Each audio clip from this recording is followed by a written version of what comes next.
Coconut चटनी तो आपने बहुत खाई होगी। आज हम बनाएंगे साउथ की बहुत ही फेमस अनियन चटनी इडली, डोसे और उत्तपम्स के लिए। सबसे पहले एक कढ़ाई में हम लेंगे ऑयल।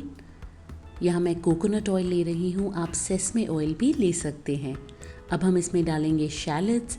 ये छोटे वाले अनियंस होते हैं जो साउथ इंडियन चटनी में यूज़ किए जाते हैं। अगर आपके पास ये नहीं है तो आप रेगुलर अनियंस भी ले सकते हैं। अब आप इसे 3 से 4 मिनट तक भुनें ताकि इसमें अच्छा गोल्डन कलर आए। आप देखें इस पॉइंट पे अनियंस हमारे परफेक्ट हैं। अब हम इसमें डालेंगे ड्राइड रेड चिलीज़ और उसी के साथ गार्लिक। चिलीज़ की क्वांटिटी आप अपने टेस्ट के हिसाब से कम या ज़्यादा करें। अगर आपको स्पाइसी ज़्यादा पसंद है तो ज़्यादा रखें, वरना कम। तो इसको अब हम 2 मिनट और भुनेंगे। इस पॉइंट पे ये जो हमारा मिक्सचर है ये ऑलमोस्ट रेडी है। इसमें बस अब मैं डालूँगी इमली और इसको भी अब हम अच्छे से मिक्स करेंगे।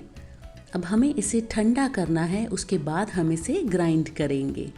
तो इसको मैंने मिक्सर ग्राइंडर में डाल लिया है।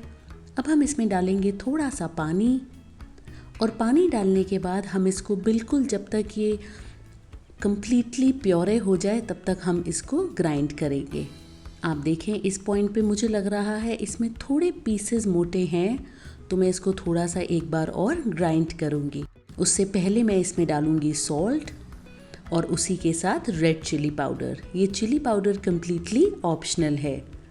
अब आप एक बार फिर से इसे पीसें। तो अब अगर आप देखें जो इसकी कंसिस्टेंसी है बिल्कुल स्मूथ है। अब हम अनियन चटनी का तड़का बनाएंगे। तो यहाँ एक पैन में आप लें ऑयल और ऑयल जब हमारा गर्म हो जाएगा तब हम इसमें डालेंगे राई, उड़द दाल और हींग। इसको आप अच्छे से टॉस करें। अब जो दाल है हमारी ब्राउन हो गई है, इस पॉइंट पे हम डालेंगे करी लीव्स।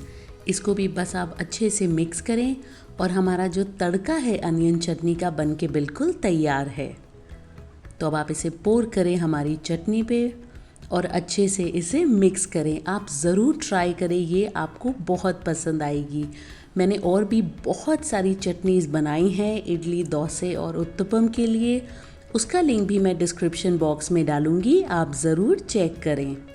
अगर आपको आज की रेसिपी पसंद आई है, मेरे चैनल को ज़रूर सब्सक्राइब करें और बेल आइकन को दबाएं, क्योंकि आगे भी मैं बहुत सारी डिलीशियस रेसिपीज़ आपके लिए लगातार लाती रहूँगी।